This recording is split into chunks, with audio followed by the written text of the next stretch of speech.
Welcome back to Scryer's Room. We are back here with Kevin and Rob, here to discuss some stuff, I guess. Not sure what we're talking about. Whatever we choose to, like we like to do.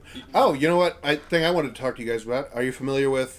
Did either of you read it's currently one of the big shonen, Jujutsu Kaisen, JJK? I actively put off reading it. I was saving it for a rainy day that never came. I heard it's Chainsaw Man for babies. I've been reading it since since it first came out because I'm a massive hipster. But I've been roast him, laugh at him, you should make fun of him. Don't stifle that. I am a laughable man who does laughable things. Roast this man. Roast this man. On my hit. But it's Chainsaw Man it's baby's first Chainsaw Man. But one of the concepts from it is it's called domain expansion. Because we say in the last episode, we said things like Bankai, and we say things like, oh, he went Super Saiyan there. And people that's not what the kids are saying anymore. They don't say those things anymore. They say domain expansion.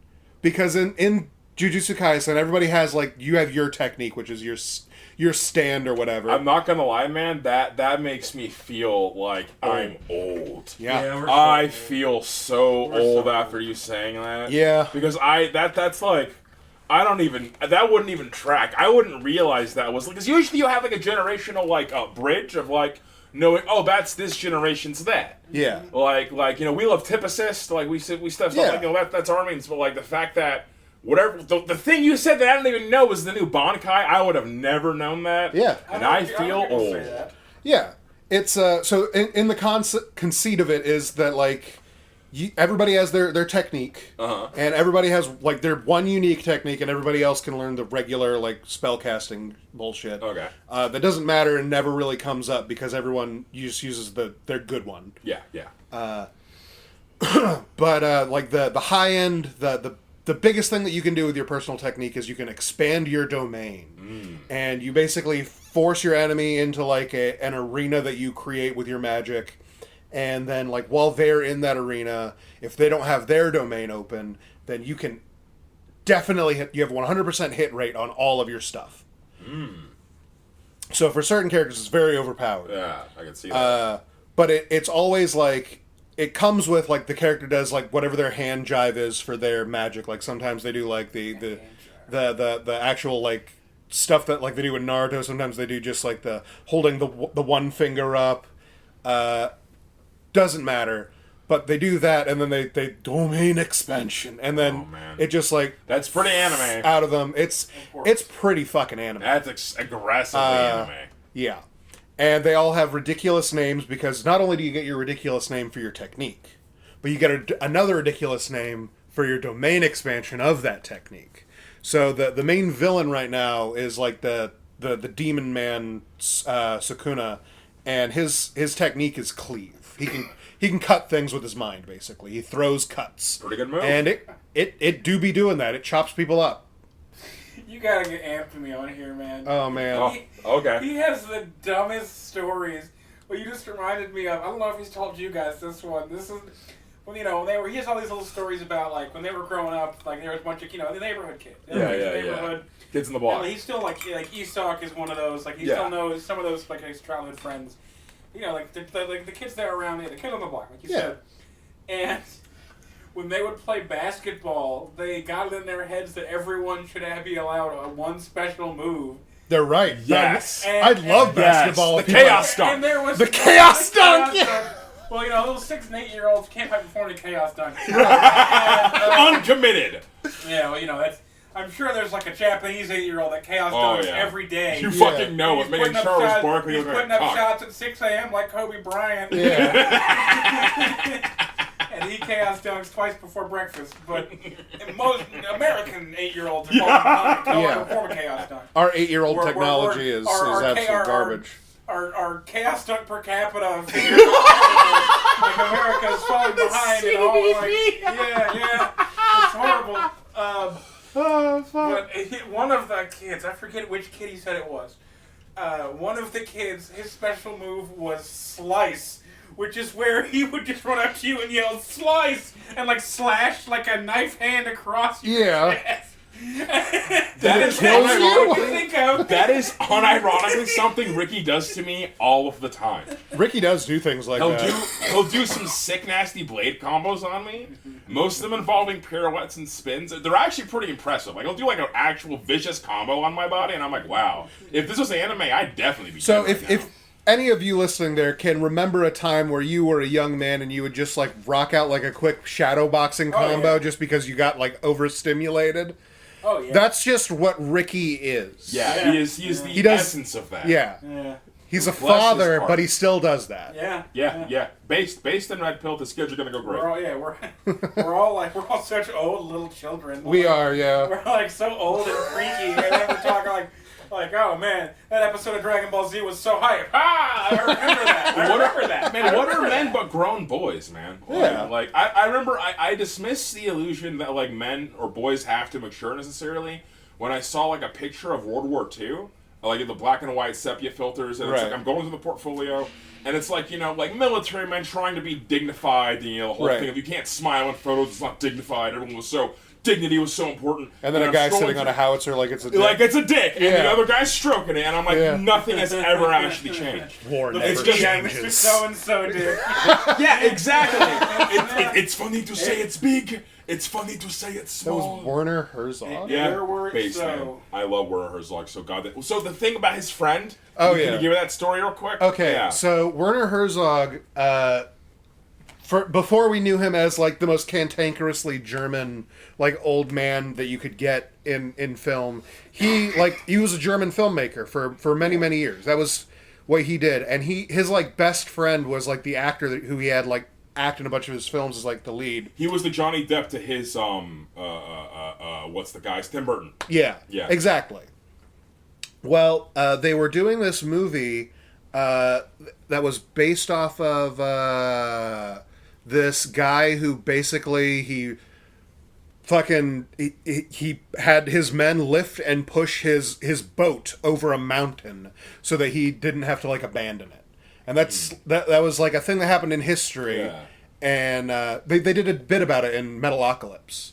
That's funny. Yeah. Good. But that was what the movie was about, and they were in the jungle, and the jungle is awful. Oh yeah.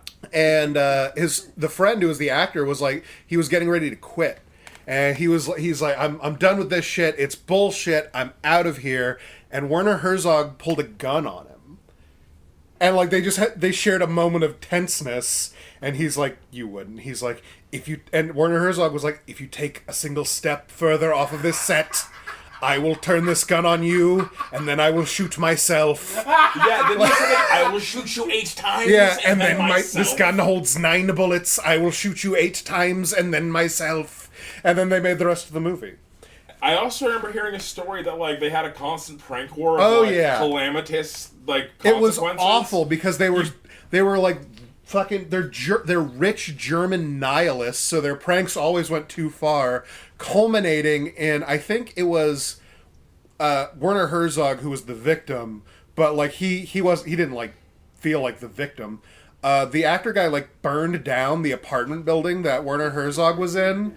And, like, he called him, like, haha, I just set fire to your apartment. And Werner Herzog was like, you son of a bitch, I'll be right down. And then, like, they got everybody out of the apartment building because it was on fire. And, like, hearing stories like that makes me think, like, dude, I never want to live near, like, high-profile celebrities. Oh, like, fucking insane. Like, I just feel like you're just asking for, like, paparazzi or, like, insane fangirls.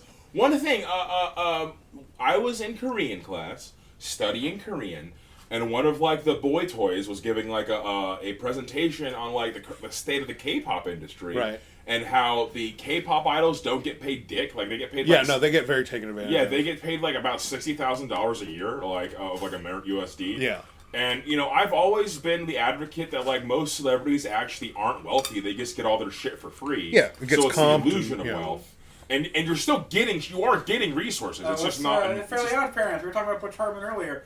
I'm not rich. I'm just pretty and talented. Yeah, there you go. exactly. Yep. So I know that was a thing, but one of the fucking things he was talking about, like why their lives suck, is like there was, I don't think it was BTS, but it was like one of the boy bands. Mm-hmm. Like in his closet, a fangirl managed to infiltrate it and was just watching him in the closet. And then he Classic stuff. Like in Burnout. No, what it was a Burn After Reading. Is that the one with the dildo yeah. Yeah. So the same thing. In the closet, like the guy being in the closet, but instead of shooting her, she says, "I was watching you." What did she say? She said something so creepy. Like I was like, "I was watching for you, little big brother," and then storms out of his fucking locker room. And like the second I heard that, I was like, okay, I just don't want to be. It's not that I don't want to be famous. Like I'll punch a bitch. Don't get me wrong. I'll fucking put her down. But the idea of like Make her not being famous and getting away with that, and being in the room over is what I'm afraid of. Yeah, that's what I'm afraid of. Just being in like my little like apartment, my studio apartment. I'm a poor drunk, whatever the fuck, doesn't matter. Right. Doing real degen hours. And for some reason, the guy over is like fucking Russell Crowe on a bender, and I don't know, and I should be able to know that. I should hiding, be something hiding from his manager to do drugs. Before we get too far away from it, Burn After Reading is considered like a lesser Coen Brothers movie. That movie rules. I love it. 10 out of 10. Dude, what do we learn? I don't know. Nothing. Nobody learned anything. Like the way that it's like a spy movie, but a farce where no one actually matters, and it's just people being stupid in a circles to no gain. I love that movie because it's such a slice of life, and how this is how people actually behave. Yeah. This is like the arrogant contractor being pushed out of his position because, no, you're just an arrogant cunt. That's why you're getting fired. Yeah. You bitching about this is why you're being fired. People are watching him and nobody Paranoid idiot. cares. Paranoid idiot. Yeah. I've been there. The first time I watched that movie, I was like, this is okay. Then I rewatched it and I was like, oh my god, this is a 10. It's so fucking good, man. Like when he fucks up to the plane. Yeah, Burn After Reading. Yeah, Burn After Reading. 10 he flees and they're like, why? Yeah. And it's fantastic. Yeah. I love the famous last line. What do we learn? I don't know. Not to do it again, I guess. So last time we were talking about Elvis a little bit. Yeah. And just to bring back Elvis a little bit. So one of the famous stories about him was how he turned off televisions. Are you familiar? She shot them. He just shot him. What a fucking chat, bro. So I long to go back to a time where that's viable. So that just made me think, like, what if that is like an adaptation that he has, because so many times he opens his closet and there's like some girl from like in the 50s is just like, oh my stars, I knew you would be here. And he's just, get the hell out of here. Go on, get. Pulls his Glock on him. Yeah, because he's got his. I think he had like a white revolver that like. Sexy. Just made of cocaine, probably. Oh, yeah. You can't make a gun out of ivory. Do it anyway. No, you can't fire a gun made out of ivory. Yeah. You will be nice making me club. one. Yeah. It's a bluff. I got one for you. So, I have no remarks prepared, but I got a DM just now from Hector. Operation Stonefish! I got a DM from Hector. I don't know what has been said on this podcast. Oh, we brought up Operation Stonefish tertiarily. We brought up the concept of it. Innocent of all charges. Didn't exactly. That's Fair my enough. boy. I knew it. I never doubted his honor. Well, he's just weird, that's all. Yeah. Game respect game, bro. He was telling me, because he was telling me he's been trying to get Dark and Dark working for a while. Okay. Right. But he asked me a question while we were, chatting, and I thought it was a good question. What is your favorite character from anything ever? Oh. And the gut answer that I spat back was Granny Weatherwax from the Discworld books. It's pretty good. Yeah. I need to read Discworld. Anything from Discworld is a good answer. Yeah, Rincewind is good too. So we've had like a similar conversation. I'm sure you guys have talked about it. I haven't listened to every episode. In one of our earlier ones, where I was bringing up like what's the best like thing, like if you could teach a class on something, like on some piece of media, you would just like World of Warcraft. See, you had an answer right away. Oh my god, I would take Rob's Masterclass on World of Warcraft. I could tell you how to play. I found out recently that Masterclass is a brand. Yeah. Really? Like I thought like Masterclass was like a thing that like it's like TED Talk. That was like oh yeah, we have classes and then we have the Master Class, which is like we invited a special person. Maybe it became a brand and was the phrase before. Maybe. Anyway. Yeah. World of Warcraft, like classic WoW, the vanilla, your TBC, your Wrath of the Lich King. Mm-hmm. I could tell you how to level. I could describe the plot of all the zones. I could tell you such that there is. I could tell you how all the different characters play and how like the interplay of all the roles and how it all works together. I could describe the mechanics for every boss. I could tell you, I think I know enough to tell you what I think the intent of the developers is on something versus how it shook out. I can tell you how the game has changed over the years and how, like, a lot of, like, you know, they have their reruns of vanilla and they've had to change some things in them because the game wasn't designed for, like, now in World of Warcraft you expect to be playing the whole game, finger quotes. You expect to raid if you play. Back then, most people weren't raiding. The resources aren't designed for people to raid. Right. And to turn some of the resources up, like there's Black Lotus. Black Lotus. There's Yep. there's not enough Black Lotus.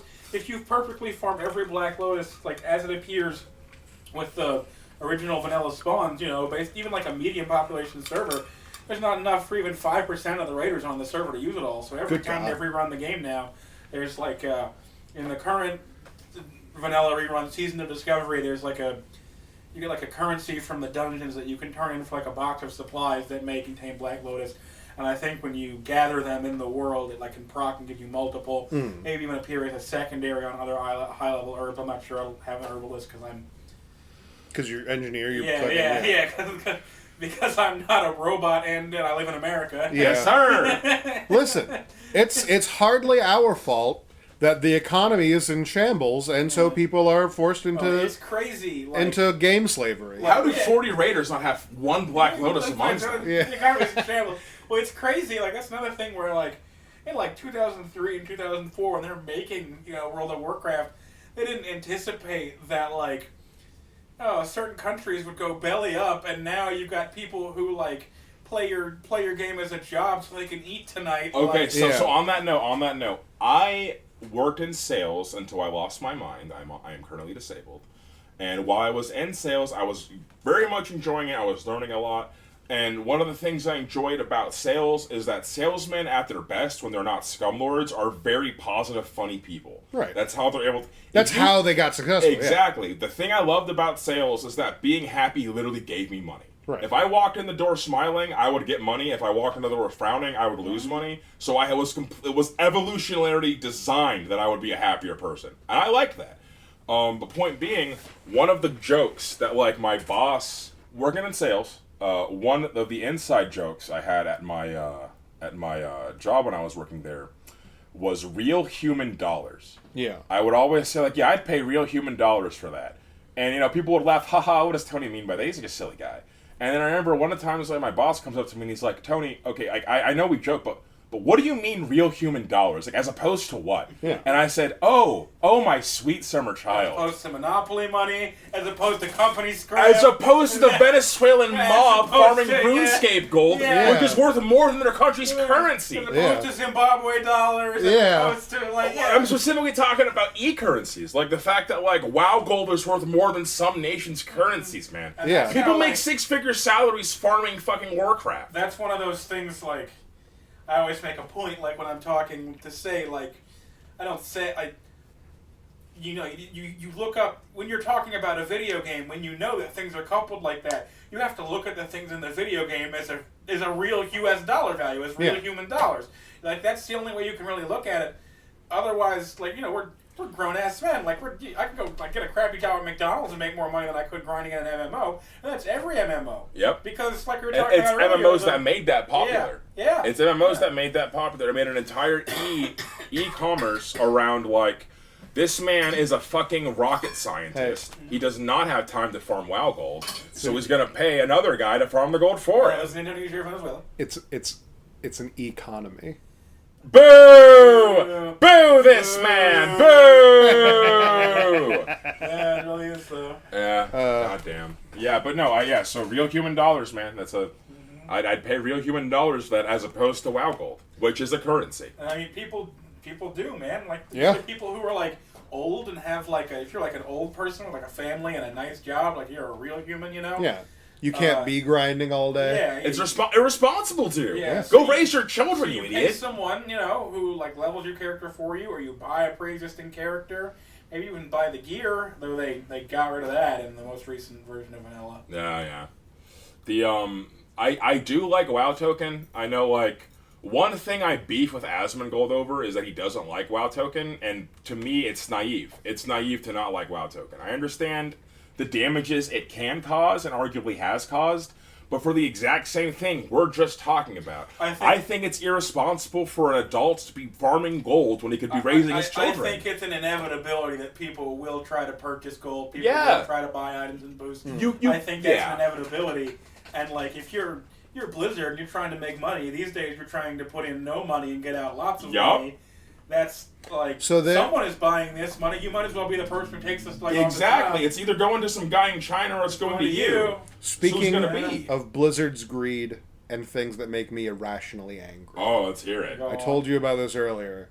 So, I don't know. Are you familiar with what happened with Overwatch 2? Oh no! Well, specifically, what do you mean? So Overwatch 2 was going to be PvE mode, and then recently they announced we're not doing that. We're not. Not only are we not doing it, we gave up a while ago and just didn't want to tell you. Well, that's Overwatch 1. Overwatch 1 was that. Overwatch 1 was going to be Titan or whatever. So that's the second time that's right. But at least Overwatch 1 was Overwatch. It was a thing. Overwatch 2, they added some characters, some levels, whatever. And graphics updates. But it's the same game. Yep.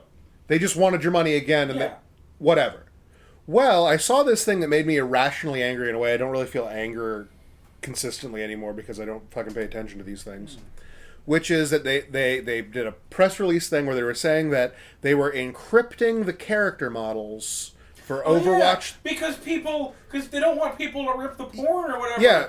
Which is like... Listen, they're encrypting the character models for Overwatch 3 because they don't want people to rip them to make porn of them. Cowards. And I got irrationally angry because you didn't even make Overwatch 2. Yeah. Like, he told me this, and it went over my head for a second, and then it dawned on me, wait, Overwatch 3? What do you mean Overwatch 3? I feel like... Finish one candy bar before you open another.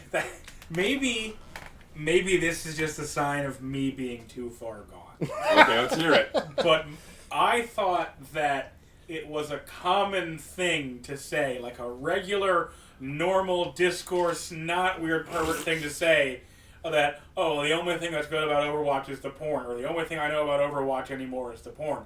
Like, I've seen that expressed thousands of times. And that's my stance. That's like the only...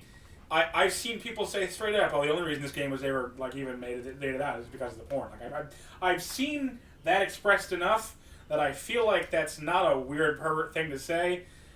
Which may be outing me as a weird pervert. I guess, but that's...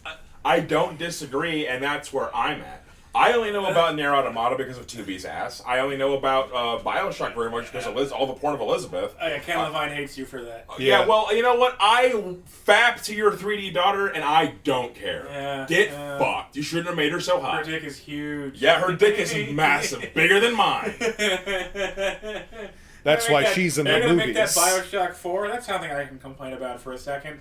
I think Bioshock Infinite was not very good. I think the fun... Is that the one that was in the sky? That was the one that was in the sky. I'll never know. I, for years, didn't play it, and I saw the people talking about it, but Matt just told me he just told me why it was bad and said it was bad. Yeah. And that's all I needed to hear. And then 10 years later, I played it. I finished 1 and 2 because I replay those in System Shock every now and then. Right. I like them a lot, and what our friend Matt told me more than a decade ago was exactly correct. The fun of Bioshock, and especially Bioshock 2, was you got 10 guns, and every gun's got 3 ammo types, and you got 10 powers, 12, 15 powers, and they're all doing different shit. You're shooting this gun, blam, blam, blam, and you switch up to this gun, you shoot this gun, you fire lightning out of your hand, and you switch to something else, and you're constantly pulling out these different tools, and you have 50 different ways to fuck shit up, and you got them all active all at the same time, and you're moving through the level blam, blam, blam, do this, shoot this guy, freeze this guy, fire this guy, lightning this guy, this kind of gun on this guy, switch to this gun, blow this guy up, put mine on the ground, and even there's the mini game. I've heard people say they don't like this part as much, and that's fair. I get why people say that. There's the part of the game where you have the little sister, and you have to defend the little sister while she gathers Adam, the resource to buy more powers. Yeah. And you can set that up to where, okay, I think they're going to spawn here, here, and here, so I place landmines here. There's tons of, there's one of the weapons is a little trap rivet, like a steel rivet that has like a red laser line, and it flies up like a bouncing Betty, and it's just like a bullet trap, basically, an individual bullet trap surround your little protectee with bullet traps, and there's like spears that have like an electric wire that leave a wire across, and you can summon all these robots. And so by the time you actually finally start this little minigame where you're defending the little girl while she gathers the stuff, you fortified your defenses. You're just in like a castle of fortifications, and you just sit there and spray bees out of your hands over and over again. Bees! And you don't have to aim at anything. You're taking care of that part. You already did all that part. And the amount of different ways that you can different guns and bullets and different ways you can interact with all that stuff is so cool and so much fun, and they really turn it up in the second game, and they iterate on the stuff that they needed to be better. And then in Bioshock Infinite, you can only hold 2 guns at once. That sounds lame. Yeah. That sounds lame and not fun. Is it supposed to be that you're a cuck? I guess it is. You're following Elizabeth, so I guess you are a cuck. I'm sure that everything in Bioshock Infinite has like not just intentionality behind it, but like you can find a recording of the guy Ken Levine saying like, "This is why I've done this and this is why I've done this." He's definitely that type of dude. At least that's his my design. Captain's log. Yeah. So I don't know. Like they got Bioshock 4 coming out, and my first thought was like, I think that's an L for this guy. Like I think. Again, if I'm wrong, someone can leave a nasty comment calling me a dumbass. Yeah. My reading of this guy is he's kind of like a Hideo Kojima or like a what the fuck is the Naughty Dog guy? Neil Druckmann, where he I want to make movies, not video games. Yeah. Where he thinks that he's a pioneer of a new art form. Yeah. His name is James Cameron. Yeah. I think that he wanted to be like, okay, I'm done with this. I'm done with this series, and hasn't. I don't know if they're like that to truck money up to his house, or if you're like, oh, I need this money, I gotta do this thing I didn't want to do. Right. I don't know. I didn't think there'd ever be a Bioshock 4. You think he's done grieving over Elizabeth being a slut? I don't know. You should ask him. He'll punch me, bro. He'll punch me right in my idiot face. You should tweet him from your account. You should tweet him from your podcast account and be like, hey, what do you think of, talk to me about Elizabeth, I'm fucking your daughter right now, bro, what do you think about that? I'm going to do that after I finish recording. I'm jacking my dick to your daughter right now, bro. What are your thoughts on this? Bold strategy, we'll see how it plays out. I love that the first half of this conversation, he made 2 things I really like, and then another thing I at least kind of like, and then he started making things I didn't really like. So I'm going to antagonize him by saying I'm fucking his daughter. Oh, it's just I didn't play any of the games. I have no investment in this one or ass, bro. You gotta know if you're gonna. You can't say that, man. That's chumming the waters. The Streisand effect. Where don't look at my mansion. Oh, don't fuck my daughter. What? I'm gonna fuck your daughter so much harder, bro. Yeah. That. And the worst case is it's only become easier because source filmmakers become easier to use. It went from her ass being way too flat for me to even get it up to where, it's voluptuous and round, bro. Those models, it can be whatever I want, man. Mm-hmm. So, sorry, bro. You shouldn't have made her so hot. It's your fault, not mine. Blaming the victim. How dare you? How dare you do that? I'm not sorry, bro. Listen, there's infinite dimensions that she travels through as part of the storyline for the game. This is your canon. Yeah. It is your canon that I'm fucking your daughter. And one of them, she does squats every day. Yes, sir. Eats well and has slightly different genetics. This is that one. Yeah. Oh, I'm a fucking demon, bro. It's not biology works a little bit differently. Yeah, that's how it goes, man. I don't make the rules. I just jack off to them. Yeah. I got robbed. Oh man. It's like the picture from that Scooby-Doo porn parody where it's Fred and he's pulling his dick out and he's almost like he's pensive about it. He's sigh, hold on. Yeah, he's and then zip. Yeah. I need to bring up more images. You gotta post this in your thing. God bless, man. God bless. Oh man. It's very much like the things I do for love kind of. I guess I'll whip it out. All right. Shucks. Oh, of course. This is actual. Oh yeah. What's that? Oh man. We find an anomaly. Oh, Rob is pretty shocked right now. Classic. Let's take a look at what we're looking at. This would be a... I'm seeing Fred as a femboy twerk on a pole. You got at the very least, a twink wearing a jock strap in comic form. All right, so I'm not getting. I don't know what I expected. I'm not getting the meme image that I want. The old image macro. I'm just getting porn.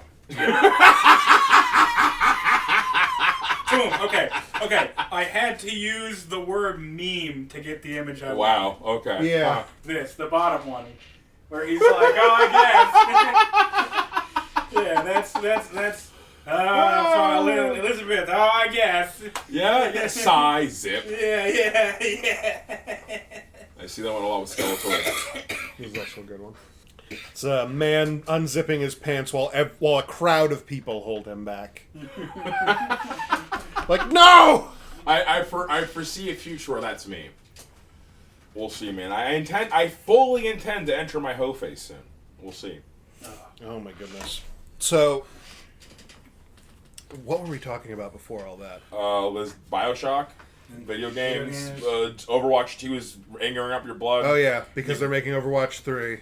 Yeah, well, the fact they're making Overwatch 3 and like not understanding why people play your game. Well, not play your game, but know what your game is. Like, I mean, I guess it only makes sense for them to continue making these things so long as people keep giving them money. I think it's the Shrek 5 problem. Like, Shrek 4... We didn't get Shrek 5 for a long time, and we shouldn't have even had Shrek 3 or 4.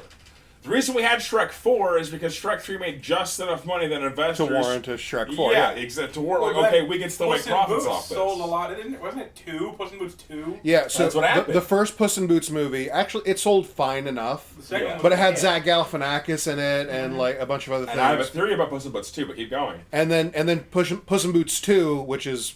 it is good. It was a good movie. Did you watch it? No. It was good.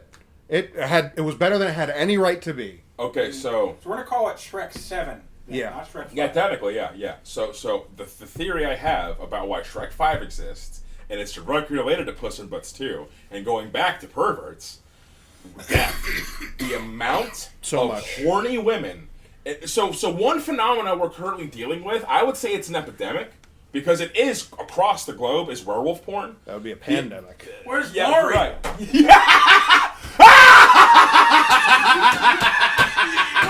do you mean?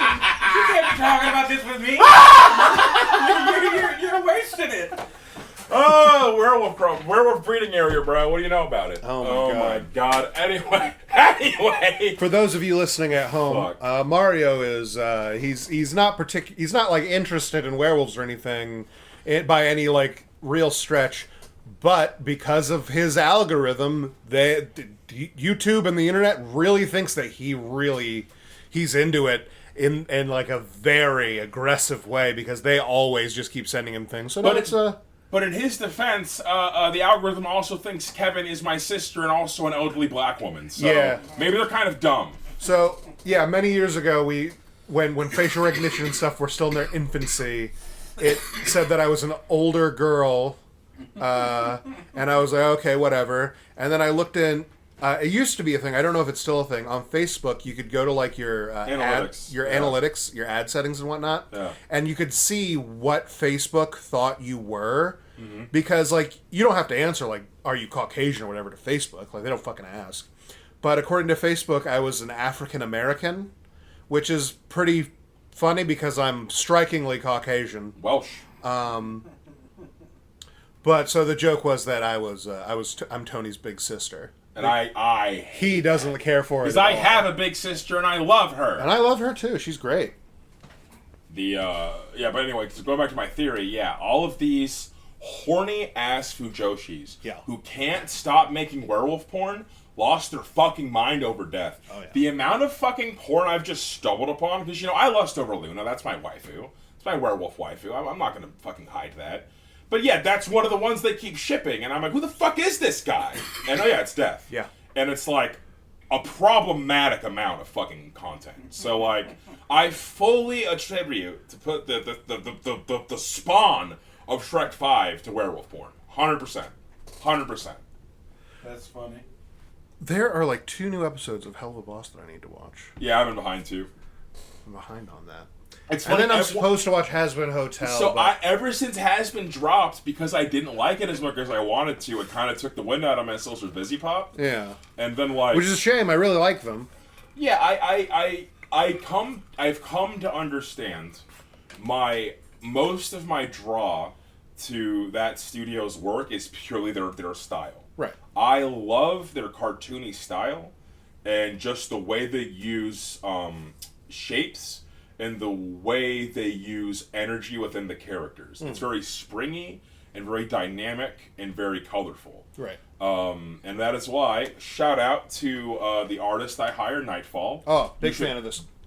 You should follow her on Instagram. It's night_fall.14. She is an aspiring artist. You should try to support her if you can. Can we pop a link to that in the description? Yeah, I'll pop a link in the description. Yeah, check the YouTube YouTube description for a link to her Instagram. I have been commissioning her for artwork for my D&D setting. So if you do end up checking out Keldon at any point, you will be seeing a lot of her artwork showcased there. And the thumbnail for our podcast is actually done by the lovely Nightfall. But yeah, one thing about commissioning her and knowing that she's trying to like model her own style off of theirs is when I realized that was almost the entire draw for me, is purely like that art style. Mm-hmm. And for some reason that like made me like the show less. Like I understood how much of the heavy lifting was purely the aesthetics. And I'm not saying the content is bad. I'm not saying it at all. I mean, some of the stuff is kind of cringe, some of the stuff is kind of cagey, and some of the stuff is kind of edgy, and like, I think you should grow out of edginess at a certain point. Not all the musical numbers hit either. A lot of them are a little bit cringe. Yeah, they can be. I mean, I enjoy most of it, but yeah, it doesn't hit the same way it used to. And unfortunately, like, I'm like a dire hipster. I can't help it sometimes. So like the second something gets too popular, my lip starts to curl. Not out of like I don't like it anymore, but as normies do have a tendency to ruin things. Yeah. And the number one thing normies ruin that I will fucking screech about from the mountaintops is Rick and Morty. Oh my god. Rick and Morty was great until normies ruined it. Rick and Morty is a good show surrounded by bad shit. What happened? It's the same thing. Once I saw that dude screeching on the floor of the McDonald's, it was over. It was over. That's what I'm saying! That motherfucker! That stupid idiot! Fuck! Anyway. Those motherfuckers! Hundreds of them. On one hand, yeah, I'd strike that guy. On the other hand, it's just frustrating because Rick and Morty used to be a pretty smart show that was for smart people, and then we have the fucking shitpost of you actually have to have a fairly high intelligence to understand Rick and Morty, and then like the whole green text of that, I was like, okay, I guess I'm just a now. And then the other half of that is because of that, and because of its popularity around season 4, it became a show about smart people for dumb people, like Big Bang Theory. Yeah. Rick and Morty just became Big Bang Theory, and like it didn't even mean to, and the content didn't even change. It didn't get stupider, but it became for dumb people. Right. By notice. Once Roland was gone, it became for dumb people. And I hate that. Fucking, you know what is a smart show that's just regular good and everyone should love and watch it? What's that? Venture Brothers. Venture Brothers. Yeah. I put Venture Brothers on a goddamn pedestal, Venture bro. Brothers is the best. There's not a single villain pun they use that doesn't hit, and the one that took me the longest to understand was Battle Axe. Yeah. But like, and then when I got, it was one of those things like, I'm like thinking about the show, and I'm thinking about like, yeah, all these villain names hit pretty hard, but some of them kind of miss. And I think you're the one who's like, well, it's Orangutan's wife. Yeah. What do you call your fiery wife? Your mean... Your Battle Axe! Yeah. Duh! Yeah. And I'm like, oh, I'm just the idiot. I'm actually the idiot. They're geniuses. They know what they're doing over there. They've always known what they were doing. Think Tank, come on. Think Tank is so good! How disappointed he is that Dr. Venture is a dumbass. Yeah. He's gassing up there, our battle will be legendary! Like fucking Tai Lung. But yeah... One of my favorite things about fucking Venture Brothers, I've rewatched it probably like fucking like tens of times. Like I watch this show a lot. I really like it. One of my favorite things about it is like the whole premise of the show is that Dr. Venture is sort of like a dumb failure compared to his father. Failed upwards. He failed upwards. But then, like, the final season is, like, he actually has resources now. He's not operating out of a 60s bunker that his dad left him.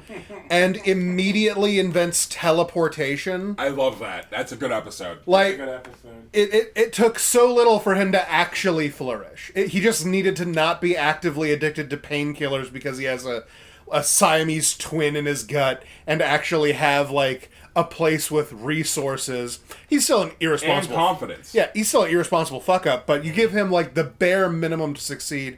It's sort of like the end of Evangelion. Yeah. So, God, what a fucking way to end a franchise. for those of you who maybe haven't watched all the movies and stuff, the Evangelion, the original anime series happens, and then we have the end of Evangelion movie, which is, like, quote-unquote the end. And then we have the rebuild series of movies, which... Is it a reboot? Well, how could it be a reboot? The ocean's orange. The ocean's red this time. What's going on? And you find out that no, it's the last movie comes and you find out, like, oh, this is a time loop and it keeps happening again and again and again, and that's the point of it. That's what the Human Instrumentality Project's always been for. But the day has ended up being saved because Shinji gets completely broken as a person and thrown away, and then spends the equivalent of, like, 3 months in a town full of people who are just nice to him. No one tears him down. Everyone's like, all right, son. They're supportive. They give him a space. He's like, I don't want to talk to anyone. And they're like, well, all right, we'll be here if you want to talk, son. Instead of calling him a pussy, and instead of saying, get in the robot, they say, hey, take your time, man. We're here when you need us. And he sits literally on a fucking cliff for, like, weeks. Yeah. While, like, the clone girl's figuring out to be a girl again. He has a summer vacation of people being nice to him, and then he's like, you know what? I think I should fight my dad and save the world. And then he just does. It took so little, and they just spent all of the 90s with the wrong approach of being mean to this clearly confused, depressed young man. So 2 things you want to go with there. Nothing, and we're all out of ideas. So 2 things on Eva. 1, apparently they're going to try to reboot it. Okay. Or rather, start it up again because it's a time loop thing. So they want to... The plan I heard, which is ambitious, is they want to turn Eva into a Gundam-like franchise. So we might be seeing a lot of Eva, like, with models and stuff. So be prepared for Mecha to come back. They just released, like, units 1, 2, and 3 as, like, master grades. There you go. There you go. It's a cross promotion then for sure. They know exactly what they're doing. So that being said, the other thing, commenting on Eva, I think it is a real test of a man's taste and character of whether or not they like Asuka or Rey. Because I used to be a Rey simp because I was an uncultured swine. And now that I'm older and mature and wiser and a man, I understand Asuka is best girl. Duh. And any one of you fucks can fight me over this. You should tweet that to Anno so he can make fun of you. Who? The guy who made it, yeah. Oh, is he like, is he the opposite opinion? No. He doesn't like anyone who has those opinions at all. Yeah, whatever. Like, oh, who's best girl? And he's like, shut your goddamn mouth. That is not the point of my cartoon. I am the cancer that's killing anime, and I am spreading like wildfire. He's like, I actually made, like, a thing full of symbolism. Maybe not correct symbolism, because I mostly did rule of cool. It's funny. It's funny because that's whose best girl is absolutely what he did not want anyone to argue about. I will 100% agree, and I will even say the symbolism behind Rey is what had my attraction to them, because they're a clone, like, they're discarded, they're like an afterthought. And, like, I had a lot of, like, turmoil in my own life about being a third child and being, like, an afterthought. So I usually gravitated towards characters like that were marginalized or basically passed over in a way. So I related and connected to that. But like I said, as a man, I know that's fucking nonsense, so I don't do that no more. I like a fiery woman. Unfortunately, I have the correct answer. Oh, yeah? Which is that best girl is Unit 1. Yeah, fair enough. Big purple giant monster. Mm-hmm. Shinji's mom has it going on, man. Shinji's mom is fucking... Someone should do a parody of Stacy's mom, but it's Shinji's mom, and it's like basically like your OC like biting his lip and like getting all hot and bothered, and it's like Rey and Asuka trying to like simp after him, but he's looking at that giant ass robot, getting all hot and bothered. I'm certain that at the very least that exists in picture format already. Yeah, Chad, if you're hip to this, can you please link it to me on Twitter of Famfare? You can go and find me on Twitter and Instagram. Yeah, I'm more than happy to see Stacy's mom, Ava Uta, got it going on. So, another thing. Have you ever, like, heard, like, a parody song? Maybe even a parody song you liked when you were young, back when the internet was new. And then it just makes you think, like, oh, humor is dead. This is garbage. Not a song, but there's specifically, and I'm going to get a lot of flack for this, and I don't care. This is the litmus test, boys. You were getting canceled or we're flourishing. Oh. I am still furious at the amount of times episodes get taken down for missing the point of blackface. Oh, yeah. My favorite episode of Community is no longer on Hulu. That's such a good one. The D&D episode of Community, Sunny, dude. It used to be, anytime someone was like, oh, I think D&D sounds fun, how do I, Like, they have the idea of it, but they don't know about it. I would show them that episode. Yeah. And I would specifically explain the point of the blackface thing and why it's hilarious. And I can guarantee you, the people that took that episode down do not know anything about why that's hilarious. They just saw, oh, man in black paint bad. Like, they didn't understand the satire. The whole point of that is, Chang is an asshole. He's the villain of the show. He's not a good guy. He's doing a bad thing. Also, and he's missing the point. And also, ironically, even though he's the asshole and the bad guy, he is the one taking it the most seriously. That's why it's funny. Doing the least blackface that he could. By virtue of, he's not in blackface. He's dressed as his character. He's a drow. Yeah. That's why it's so funny. Yeah. He's trying to take it 100% seriously, and in the process of going full tilt, he accidentally went full. That's the point of that scene, and as a black man, that's good. Because literally you have Shirley being mad at him for that. It teaches people, hey, don't fucking go and drop blackface. You might piss people off. I told you about the blackface episode of 30 Rock that got taken down, right? No. So in 30 Rock, it's about Tina Fey basically during her time as like head writer at SNL. Yeah. And she had to deal with the actors and stuff. But And it was quick painful. aside, Tina Fey, you are a gem of a woman, and Oh, yeah, also she's Amy spectacular. Poehler. Both of you are the heads of comedy as far as the female perspective go, and I cherish you for that. I really enjoy those ladies. Anyway. But so part of the episode had she has Tracy, who's a black man, obviously, yeah. and Jenna, who is a blonde white woman, and the episode has them arguing about who has like it harder in Hollywood, Oh, man. a black man or any woman really. Yeah. But like the conceit of the episode is they have that argument, and then we don't see them for a while. While Tina Fey as Liz Lemon is dealing with like the actual problems of the episode. Yeah. And then near the end of the episode, Liz is so frazzled and frustrated, and like she's just like fucking tired of it. And then like Jenna comes around the corner in blackface. No. She's dressed as Tracy, and then Tracy is dressed as Jenna in whiteface. That's even and, funnier. And they're like, we're gonna find out who really has it harder. And she immediately stops them and is like, No! You are not doing that! We're not doing that! Go back to your dressing room! And see, That's such a good joke, man. that's such a good joke, and the correct response to that. And to me, taking that episode down is saying you disagree with that statement, which makes you the asshole. That is the correct response to that, is to lose your shit. Those are and two scream idiots at them. doing very stupid things. They should be screamed at. Yeah, And like that's not the plot of this one. We don't have the time to unpack all of this. I'm not doing this right now. Yeah. Like, I don't know what the A plot was, but I have my own crisis. Like, fuck off with this. I don't have the time to explain to you how dumb you are and how wrong this is. Like, moving on. yeah. So that's one of my biggest, like, I'm a proponent of free speech, but I understand you shouldn't step on people's toes. But like, blackface is bad because of minstrelry. But if you're using blackface to explain to people you shouldn't do blackface, that's a good thing for society. That's what I would call a PSA even. So I don't know, man. I just, a lot of censorship shit these days is fucking stupid. Like, and it's problematic. I mean, one of the concepts that we have to like we grapple with as artists with censorship is that censorship isn't about intent.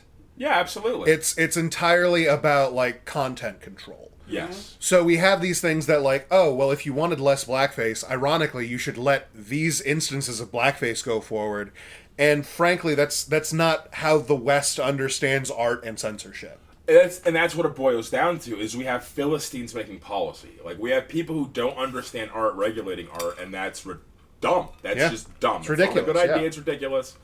It's just a very foolish way to conduct business. Mm-hmm. And I scorned that. It's one of the other I don't know. Although maybe I'm defending blackface, so I guess I'm probably not the... Whatever, man. Like, what you're defending is satire. What you're defending is satire. And you should defend satire. And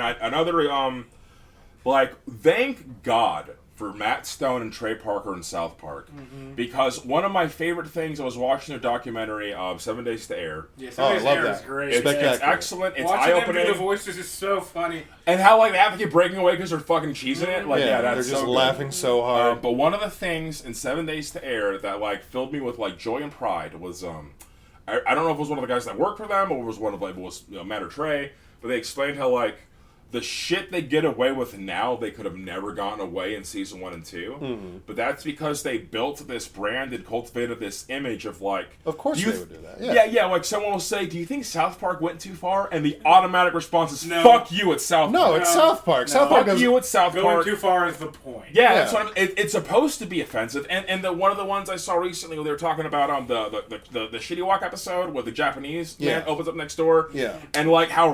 China and Japan are different countries? Yeah, that. And the thing is, they were saying is, yeah, it's racist, yeah, it's stereotypical, but I guarantee you, there was someone watching that episode that said, yeah, they are separate countries, goddammit! Yeah. There was someone who actually galvanized with that message, because there are some stupid Bible Belt idiots that don't know that. He goes outside, and the sign, they're calling this part of town Little Tokyo.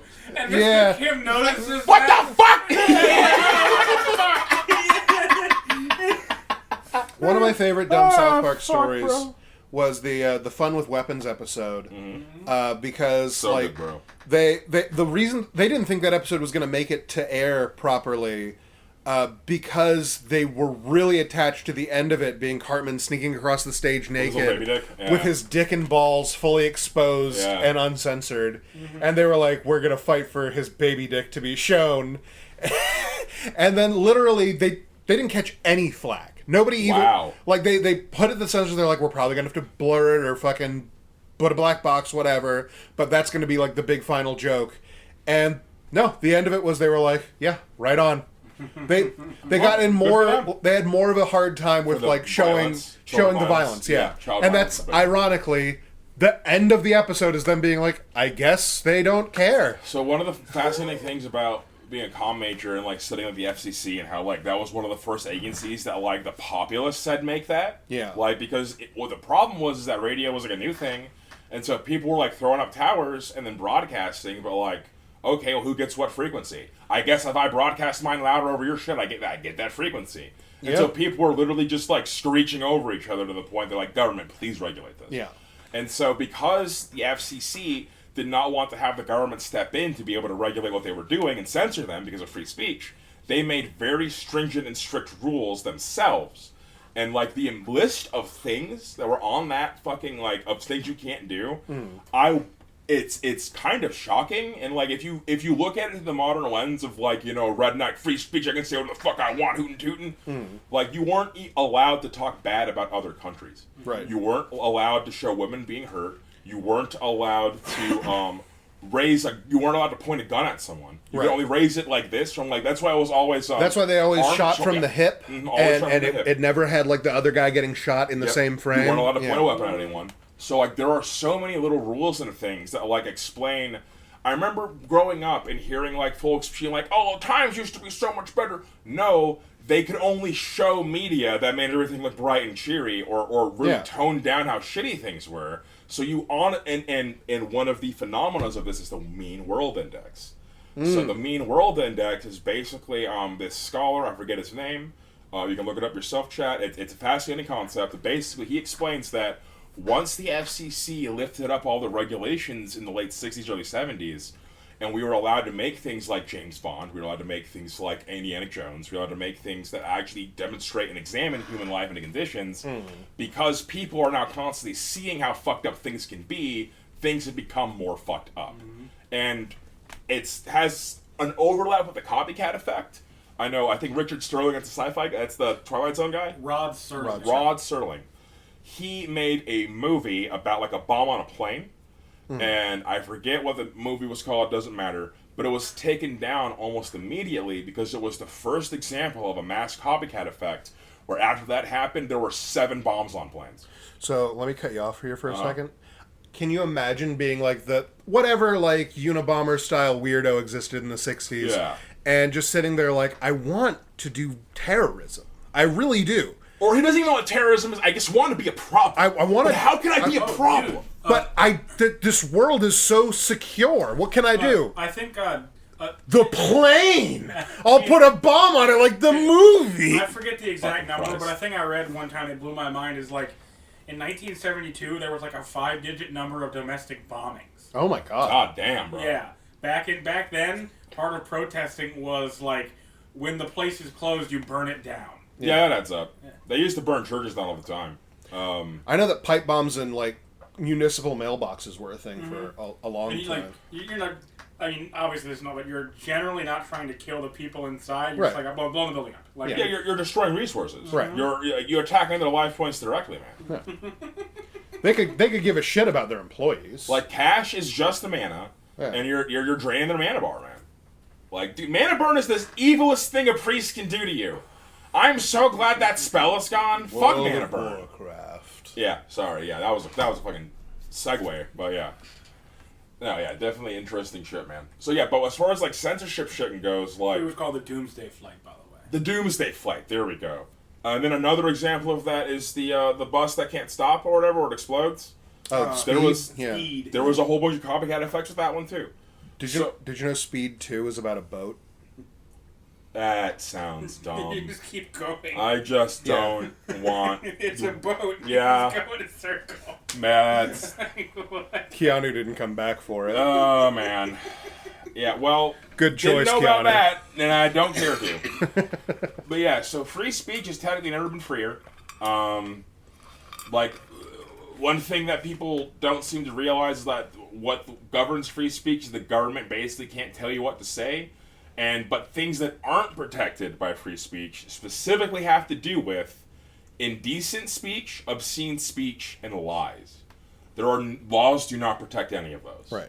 And so that's where like the little weird middle ground area comes of like between hate speech and just being shitty and then blackface. But the reason I bring this up is because to me, blackface is an artistic representation of a horrible time in our history. Right. And therefore it should be protected by free speech. It is not indecent, it is not obscene, it is not lies. It is an artful take using like satire and comedy to explain how fucked up things were. Can I throw an idea? Anyway, go ahead. Can I throw an idea? Yeah. Do you think in the Star Wars universe they have an equivalent for blackface? Oh yeah. They totally paint themselves blue like Twi'leks and call them slaves. 100% that happens. I'd love to bring that to George Lucas. Yeah. I'm gonna tell Lucas that happens. Bro. George, you've come up with many great ideas, including jizz, fungo hairstylios. They retcon jizz. They retcon jizz, cowards. It's jits now or jats. Jats, cowards. Yeah. Cowards. Yeah. I want to take Amadeus. They're all cowards. The word of the gospel of the good Lord George Lucas, and I want to ask him what Star Wars blackface is. What would make Yoda like gasp and drop his cane? Blue. That's George. What color is Yoda's blood? Green. I imagine, like, after every answer, like, standing up and, like, putting your hand gingerly on his shoulder and kissing his forehead and being like, thank you, George. Yeah, thank you, George. George, we made this game. It's called The Force Unleashed. The Force Unleashed, what should our character be called? We need a Darth name.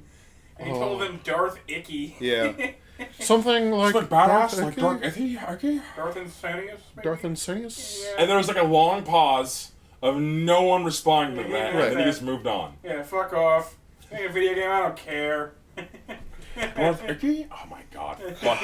Also, okay, so, as far as the concept goes, I really enjoyed Force Unleashed. I enjoy the idea of Darth Vader having a secret apprentice who is secretly strong, the actual strongest. But the entire thing was ruined for me off of the first mission before I even controlled my character. When I heard his name was Starkiller. Yeah. I lost it. That was Luke's original last name. That's some Darth Icky shit, you fucking morons. Yeah. I've lost all immersion. That's what made the original Star Wars so good. Was people telling him no. There was a guy whose job it was to say, no, his name isn't Starkiller. Yeah, you fucking moron. A guy whose entire job was rolling up a newspaper and swatting George's hand. And we got Ewoks because they stopped doing that. That's why Ewoks exist. That's why Jar Jar Binks exists. So going back to what should be fucking censored, Jar Jar Binks is the most racist ass motherfucker in the entire goddamn fucking franchise. I hate that. I hate that they tricked me. Tony in 5th grade loved Jar Jar. When that movie first came out, he was catered towards my demographic, and I ate it up. Shucking and jiving. Shucking and jiving. Yeah, he's doing a little soft shoe. Doing his little flips into the water, and Misa go, God! All right. Have you seen on the internet, people have been posting this a lot lately, like, can you believe that this ever existed? Yep. It was a toy, it was a lollipop that was Jar Jar's head, and then you click the button and it opens up, and the lollipop part is his tongue.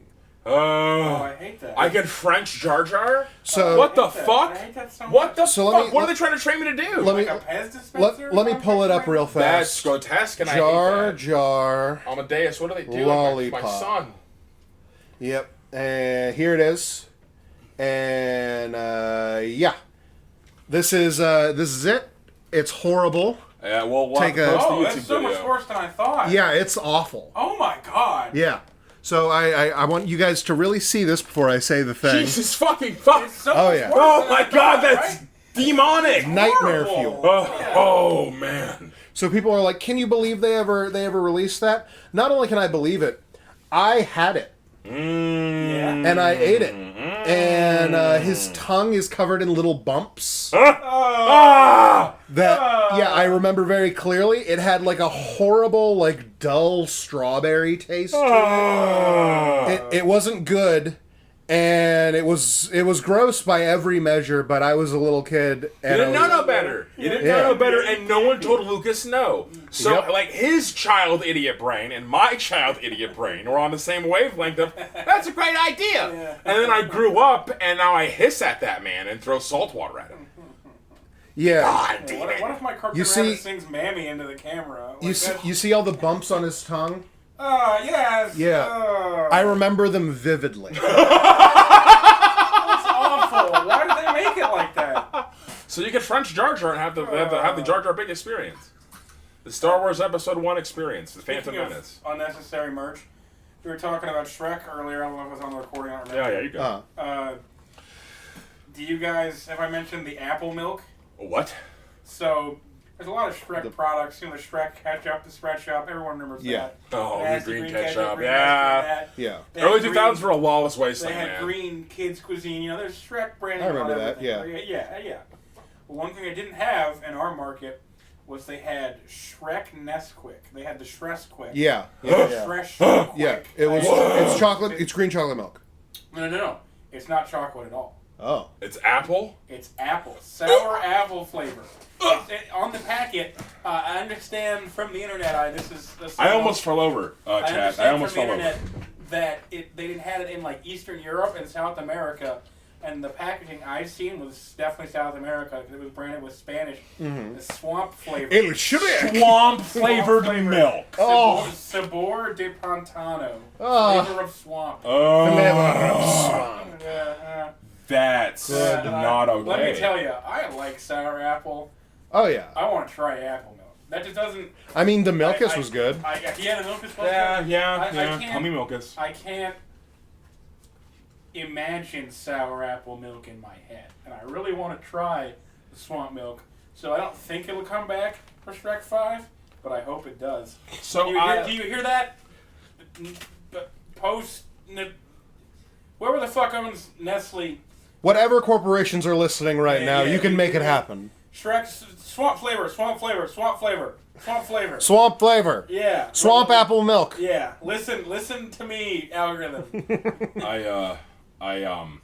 So in Swamp Milk's defense, I didn't think I would like apple soda, and that was exclusive. Apple soda It slaps. It slaps. That was one of the reasons I loved going to Cece's Pizza before it closed, R.I.P., was they had the apple Fanta on dispense, so I would go get their fucking tasty cinnamon apple pizza and their cinnamon rolls and apple soda, and that was the best dessert platter possible. You just reminded me, I ordered Earn Brew, which is like a Scottish soda. Where's my Earn Brew? Where's my Earn Brew at? From the Erie.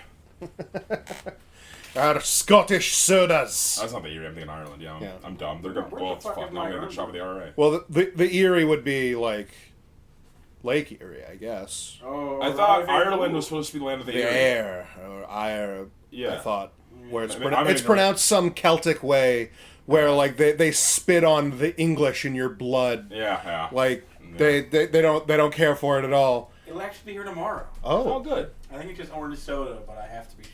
The Jarritos was very disappointing. Yeah. It tastes more like real orange and less like fake orange. Yeah. That's the thing. Is I want my nuclear Fanta orange. Yeah, the nuclear Fanta. That's the thing. Like, oh, this is what like non-American Fanta looks like. This is what American Fanta looks like. How disgusting it is. That's what I want now. I'm 30 years old, and I've been fully mutated at this point. And I don't want real food. I don't want anything that tastes like oranges at all. I want my orange juice to be from concentrate, and I want my Fanta to be nuclear glowing and taste like... If it doesn't look like Nuka-Cola, then why am I drinking? So there was a Doritos flavor that I guess only I and a few other mutants purchased because they don't make it anymore. It was Flamin' Buffalo and Blue Cheese. Oh, the coveted.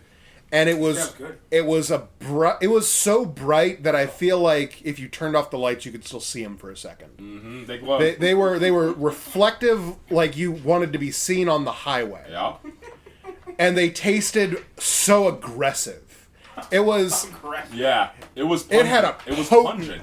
The blue cheese was pungent. The buffalo was potent. And it was. And they balanced each other out. And they were really good. Unfortunately, so. I don't know if any of you out there in the world have ever been next to a person that has eaten Cool Ranch Doritos and you smell their breath and it sickens you to your stomach. That happens to me often because I deal with a child who likes Cool Ranch Doritos and he fucking talks with his mouth full of food. And doesn't matter.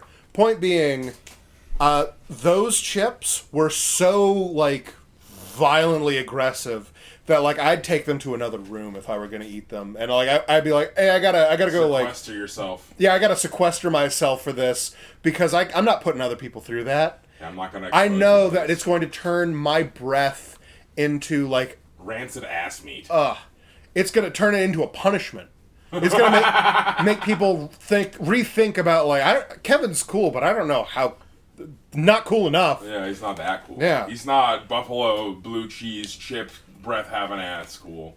Although that also definitely could be a case of I know that there are certain things that have been discontinued that I really wish we had that still that we'll never get again. Not because they don't want to make them or anything, but because it's so the reason it tasted so good is they were putting chemical crimes in the batter, so that's what made it so delicious. Most food coloring's poisonous, man.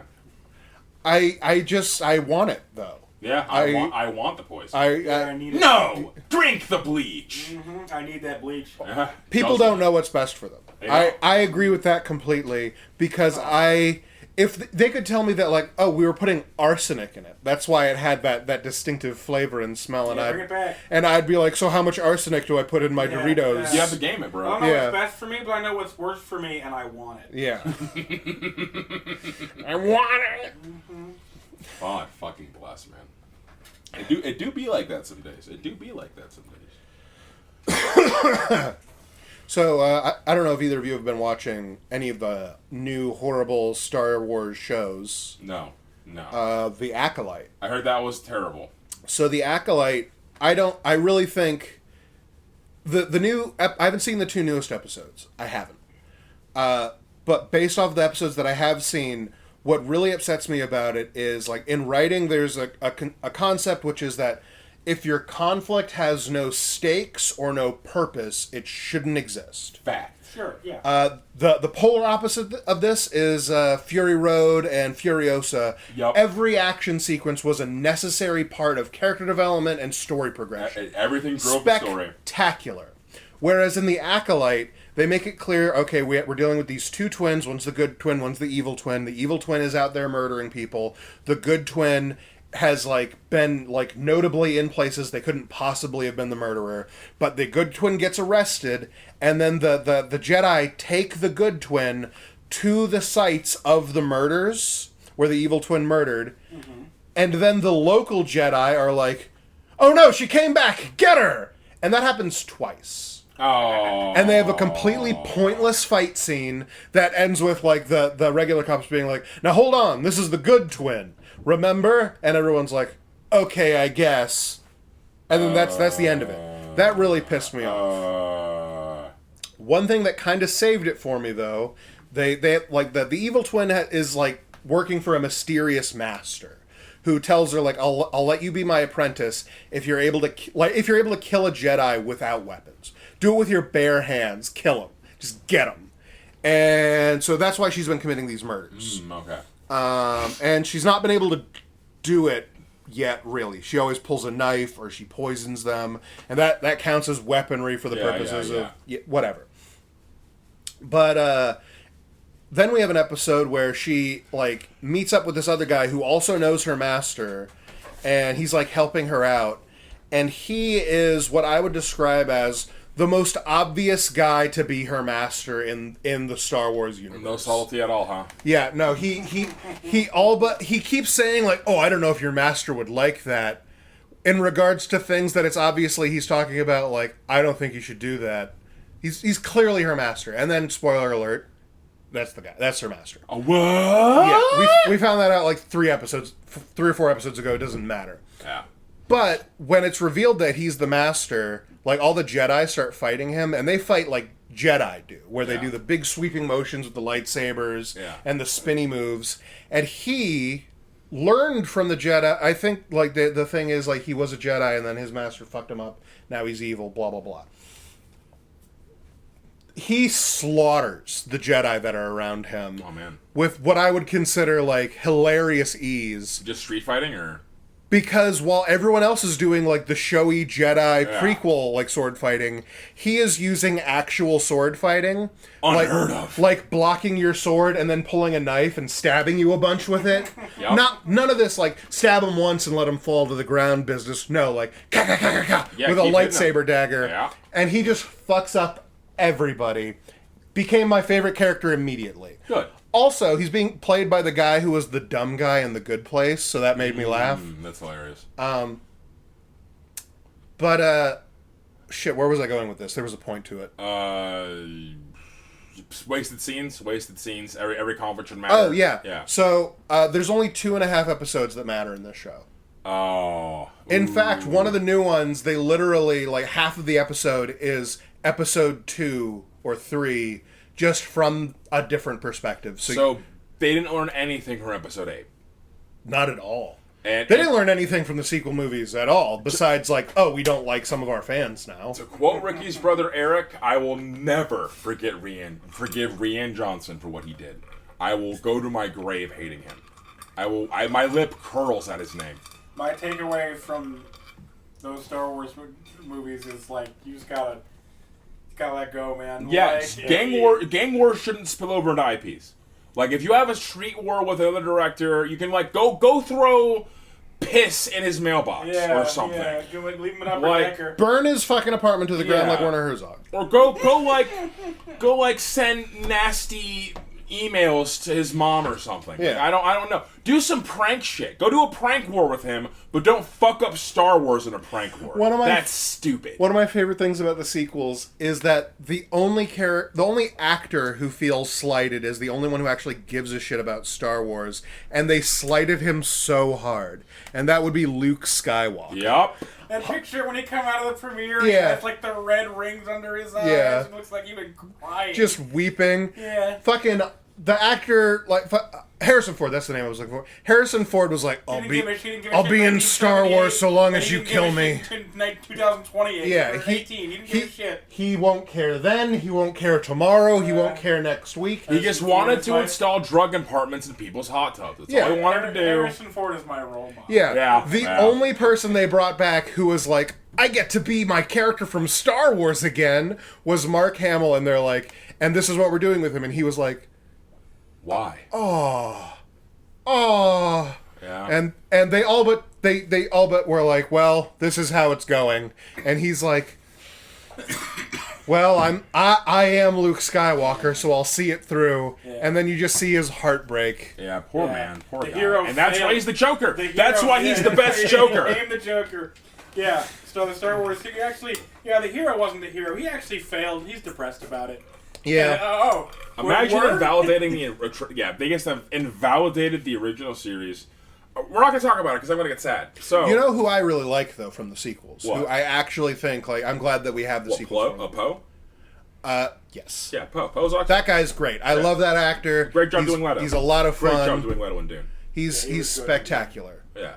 The Finn, he's not bad too. I've seen him in other things like Attack the Block. Yeah. Okay. Fair enough.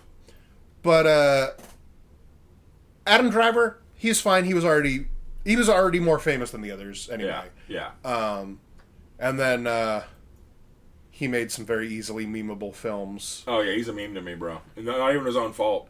But easily the best thing from the sequels, easily the best thing. I think it might be the best Star Wars thing outside of like the early Mandalorian, which is an SNL sketch about undercover bosses. Yeah, I love that. But it's Kylo Ren.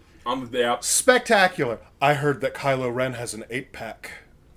and Silence. they're like, okay. All the workers immediately know, like, that's Kylo Ren. Yeah. Yeah, that was pretty funny. That was hilarious. But going back to no wasted scenes, and like every conflict should have like meaning behind it. Yeah. They're a masterclass of writing a villain where every line and everything they do is show stealing, which I'm a simp to where heroes don't matter unless the villain does. Right. Like a hero's ability to be likable and competent directly correlates to the threat that they're opposed. Right. So if the villain isn't like a competent, scary, manipulative, all these things, right, then the hero is just a fucking cuck, and I don't like them. So say what you will about the game. I don't play it anymore. I just jack off to the Goblin Girls. Okay. Arcane and Silco. Oh yeah, Silco. That had no right to be as good. Arcane as it was. Has no right to be as good as it was. I watched Arcane to roast it, and it was jaw dropping. I showed it to every single one of my friends. Oh yeah, I'm fucking hater of the year over here, and I'm excited for the new one. Rob, your sister. That's probably the only quote unquote anime I would show her that I think she would like. Yeah. She'll hate it out of commitment. Exactly. Your sister, truly, she is your blood. Their clan are truly. Oh my god, these pull-ups. I love them. Consistent, I love them. Otherwise, she was wrong otherwise. But anyway, so if I had only one use of time travel instead of trying to make the world in any better in any way for anyone but me, I would do my level best to stop League of Legends from ever existing. Smart man. I think smart that would make the world a better place. My life better, even though I don't. Not having to hear people I know play or talk about League of Legends would make my life better than most other things I could do. I'd take out the first guy to pitch DLC. Yeah, get him with a rock. The horse armor guy. Yeah. The Oblivion horse armor guy. Yep. Get behind him with a rock in the night, and he's like, you know what could make us some money? And I'm like, ah! And then he's down, and that's it. Like I said, dude, I don't even play League of Legends. I just think the goblins are hot, you know? Yeah. So. I hate League of Legends. But yeah, Arcane, excellent show, and Silco is a master class on how to write a villain. Every scene he is in, he captivates. He's the show stealer. Oh yeah. Not a single word he says is wasted. Not a single inflection he says is wasted, which is a big thing. Like, there are times where like you'll hear someone say something, and the way they chose to say it made it less good than it should be. Yeah. That does not happen with this villain. Everything he does, every single scene he's in, drives the plot in such a way, and it pulls at your heartstrings, because this is like a clearly evil, bad dude, and by the end of it, you question if he was a bad dude. Right. He's an ambitious dude. He's ruthless. Right. But if anything, life has taught me is that very good people can end up being very bad people because of passion and ruthlessness. Yeah. Like letting ambition go to its extreme. There's a quote from fucking Masamune Date of rectitude carried to excess hardens into stiffness. Benevolence indulged beyond measure sinks into weakness. And that is extremely good when you're writing and you look at a villain, because if you, or even a hero, because if you teeter on either side of those things, it's bad. If you're too kind and too soft, you're weak, and therefore you can't protect anything. You can't stand up to anything. But if you're so rigid and firm and set in your ways, you're not flexible. Bend or break, motherfucker. If you can't bend in the wind, you are going to break. And that, it's just, the character of Silco is set in his convictions, but he's such a fucking snake that he can just do whatever the fuck he wants to get there, and then he does. And then it doesn't matter. You should watch Arcane. Anyway. Yeah. Spectacular. Yeah. In fact, I don't know how the second season is going to go because he's not the villain. I'm almost disinterested. I'm certainly inclined to think it won't be as good as the first season, even though I'm still excited about it. I'm pretty sure that they're going to use the same method to keep him around that they that I particularly would employ if I wanted to. What, flashbacks? No, I would have him be the ghost living in Jinx's head. That's definitely going to happen. Yeah. That's definitely going to happen because she already resolved. She already has, yeah. Well, she resolved a lot of her trauma with the Vi thing. Yeah. So because it's been resolved, there has to be a new. Yeah. That is the new trauma because she did that. Yeah. And so once again, she did it again. Yeah. So it's basically reopening the wound that was almost. It wasn't even almost healed of anything. She went full fucking crazy. But yeah. Yeah, it's poetic, it's symbolic. I definitely think they're going to play that angle. That makes sense.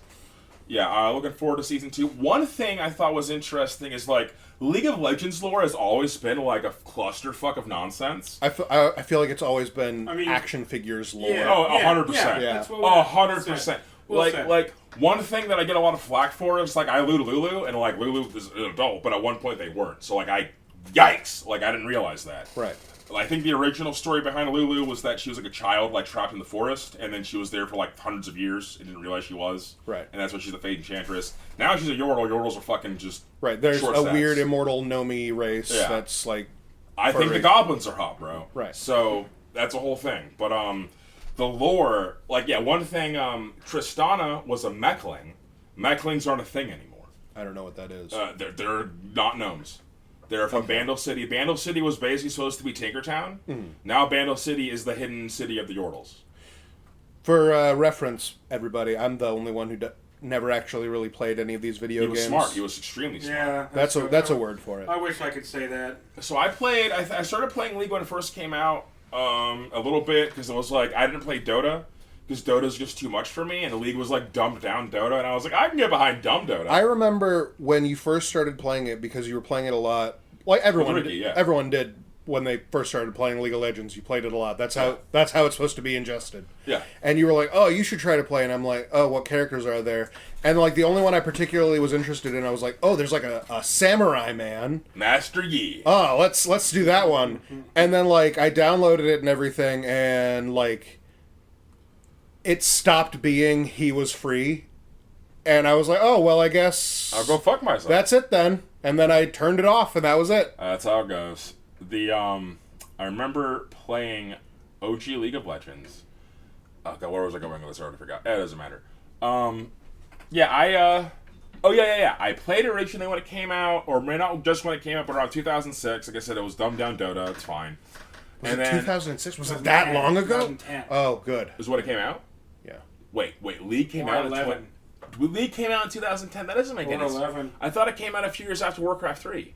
No. Am I stupid? Okay. I'm remembering this as being well after you've already done the Frozen Throne and everything. Mm-hmm. No. You're probably right because I remember. I think I was out of high school. I think I was or getting out of high school. Yeah. 2009. There we go. I was gonna say I don't remember 2010, but 2009 I can buy. Okay, so then I was probably playing it when it first came out then. Yeah. I bought Mordekaiser when he was still a derpy metal man, like a little, like, blocky boy. You reworked that character 2 or 3 times. I hate him now. Like, not as long as he's good, I just hate fighting him. He's fucking annoying. Anyway, I'm gonna pull this character up so I know who it is. It's just like an empty metal suit. He's like an evil metal Pharaohmancer guy. But yeah, I'm playing it, Not anymore. And then I remember, they keep introducing champions, and they have a business model that was clear as day. We're going to overtune the champions so people are incentivized to buy them to win, and then we're going to tone them back and make them shitty when they're not making us money anymore. And that became a very clear thing that they were doing, and that kind of got me to go away from it. And then I didn't expect the game to even be popular as it was, but it benefits from the same thing Warcraft benefits from. And this is something people didn't understand about Warcraft and why it was popular. A lot of people are like, I don't get what Warcraft is popular. It's popular because a potato can run it. Yeah. You literally, a Venezuelan... It was accessible. That was the key to it. A bunch of lemons in a fucking scrap pile and run Warcraft and make money selling gold to people. Yeah. That's why there are 14 million people playing this game. Yeah. Or at one point. The same thing I played it on a laptop. The same thing applies to League. League is super popular not because it's a good game, it's accessible. And this is also... Warcraft and League were basically... two of the games that established in, like, the fucking video game zeitgeist that accessibility trumps quality. They both proved that. Oh, yeah. And that's been the case ever since. And I only came back to League because it might have been Ricky brought me back, I don't know. But I specifically told myself, I hate this game, I hate MOBAs, I don't respect it, and I go as far as to say I don't respect the people that like it. That one's a little far. That one's a little... I just don't respect why they like it. I don't respect... Rob said hard pat. No, anyway, but my compromise... compromise was, I will play League to play with the boys, but the tax is I'm only playing Yordles. Yeah. And ever since then, if you ever catch me playing League, that's all I'm going to play. Almost all of the things that are wrong with video games now can be Traced back. to be blamed on League of Legends. That's what I'm saying. That's what I'm saying, man. It destroyed... Esports destroyed video games, and the League helped that. WoW started that, but they didn't... League of Legends League was a game helped. that was so bad and made you so angry that they had to hire a psychologist to invent the modern discourse about video games and how people interact with them. And in a way that shifted the blame for making the game a miserable suckfest where everyone is mad at each other all the time onto you, the player. You're why the game sucks. It's not our fault that we made a game that makes everyone mad and fight all the time. Actually, you are toxic, a word that I just made up to describe your behavior. Yup. It's actually your fault. Cool, no doubt. Yeah, it's, I don't like MOBAs. Mm-hmm. I remember the first day I learned I don't like MOBAs. And by the way, it's a completely, like, unfair stance, and I'll 100% admit it's purely rooted in ignorance from a lens of, like, you know, a modern... me being an adult. But when I was playing Warcraft 3, Frozen Throne, coming home from school in the far-off year of 2007, or the fuck, and, probably even fucking 2006 at that point. Yeah, 2006, 2005. I remember going on to custom games, and that was the thing you did. You would get in a lobby with your friends after school and do custom games like Footman Frenzy, or like Footies vs. Orcs, or Tower Defense. And I remember I would click, oh, what's Dota? And every time I clicked it to join, and I started downloading the game, kick.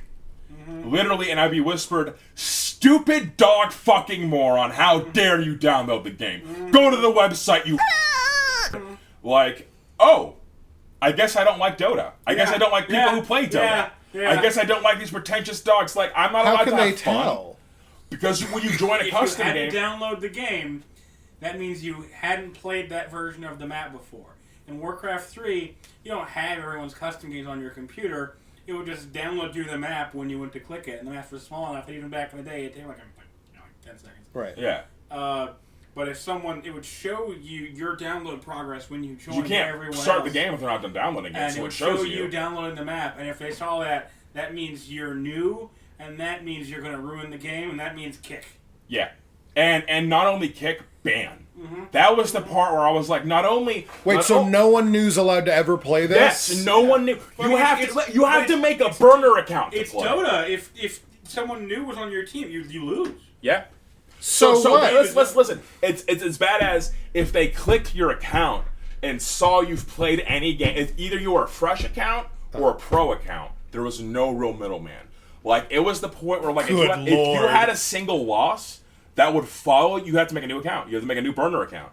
And so, literally, like, the things that were, like, considered, like, the staple of the Dota community back then, of, like, throwing away accounts and making new ones, is not possible in the current zeitgeist because your account has locked your CD key now. Right. So, like, your Battlenet account is your CD key. Like, if your account is banned, you have to buy the game again. Right. Which is unacceptable. It can't exist in the modern era of video games. And the fact that it existed at all, like I said, I might be an entitled, privileged little bastard, and I'll be the first to tell you I'm a smug little bitch. But, like, brother, if I can't play a custom game in Warcraft Customs, it's probably a bad custom game. Mm-hmm. And that, like, good lord. Yeah. And the reason the only thing that makes it not a bad game is honesty, pretentiousness. But that's the thing. One of the most marketable, brandable things is pretentiousness, and that's why Dota 2 exists. So, branching off of video games for a moment, so my internet has been completely fucked at my house for, like, the past week or two.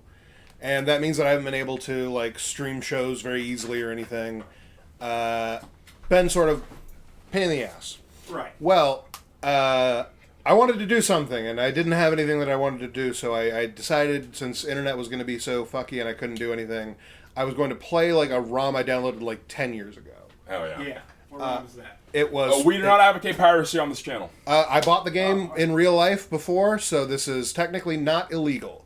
Downloading a ROM after you have already purchased the game is a completely legal thing to do. That's why we do not advocate piracy on this channel, but if you already purchased the thing, like I know, like specifically with PS2 emulators, you can take the BIOS of your PS2, put it on the goddamn file, and it's not piracy anymore. So, moving on.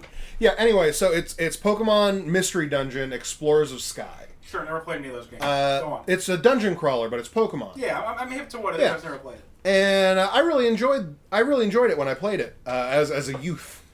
But I never like played it like all the way through, and I haven't played it in many years. So I decided I'll play that, and it's a lot of fun. I really enjoyed it.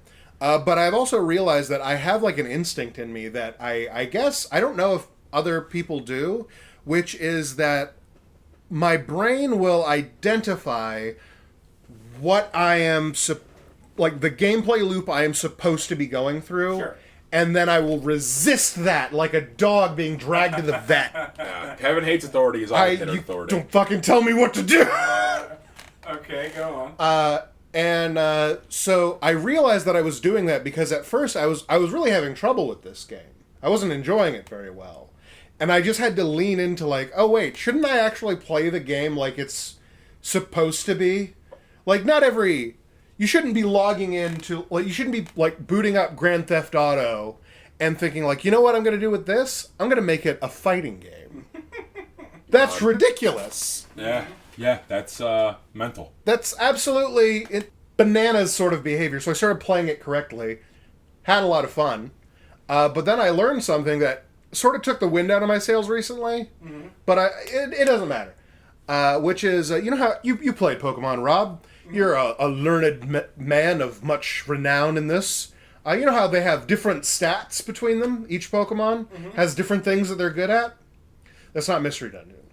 They have baseline stats, and that's what a Pokemon is. A Pokemon, you're able to like customize it somewhat by like using like stat increasing items so that like you can build your character to like be like more special attack, less physical attack, Just whatever. like in regular Pokemon. Right. But baseline, all the Pokemon have the same stats. Okay. And so what that really means is that the difference between your Pokemon is the moves they get? The moves that they get and the type that they are. Okay. That's really what it is. I played the entire game without realizing all the Pokemon have the same stats. And I did that because, like, you know, with these games, you have your main character who's like some human that gets turned into a Pokemon. And then you have your sidekick character, which is the first Pokemon you meet. And they determine which one you are by you take like a personality test at the start of the game, and it assigns you a Pokemon that's who you turned into. And then you get to pick your partner. So I have Cyndaquil and Piplup as my partner, because those are two of my favorite starters. Okay. And several times in the game, I got like Pokemon that like I like them, but then I'm like, well, obviously I'm not putting them in my team. They're garbage. One of my favorite Pokemon... quick aside, Kevin breeds Fight Beasts for Gen 4. He was pretty competitive, so he knows what is and isn't garbage. Yeah. Elekid is a bad Pokemon. Yeah, it sucks. He's a baby. Yeah. He's not supposed to be very good. The babies are a swing and a miss for me. It's just like a... It's cute for girls. Yeah, it's cute for girls. It's cute for me. Yeah. Now, the entire Electabuzz line... I really like. When I was competitive, my Electivire was like one of my big boys. Sucks. Don't you ever? But I had an Elekid, and it was like the only electric type that I had, and I just never used him because I know he's bad. He's garbage for the whole game. And then he really would have helped with a lot of dungeons. Yeah, For example, all of the water types. Yeah. That my fire type could do very little about. Yeah. And my water type was just using pound against. Just beating your ass. Or I could have had an electric type the entire time. I left Bees at home. I named her Bees, by the way. That's cute. I've been getting very weird with my names and stuff, and I think naming them what I think are funny or fitting names. His bee color scheme. Yeah. So I named her Bees. So it'd be like, oh, Bees is attack fell, not just bee, bees, a plurality. I think we're going to call it there. So thank you again for listening to Scryer's Room. I want to give a shout out to our sponsor, Dubby. They are a California-based company, and they are sugar-free, so they're good for diabetics like me. And you can use promo code FAMFARE to get 10% off your next order. Go ahead and give them a shot. We get kickbacks for that, so go ahead and please use that. Yep. And we also have a special link, right? Yeah, I have a special link. You can check it out on any of the YouTube videos. Go ahead and click that. It's a grape flavor, and you can support the Smug Grape. We'll catch you next time, and have a good night.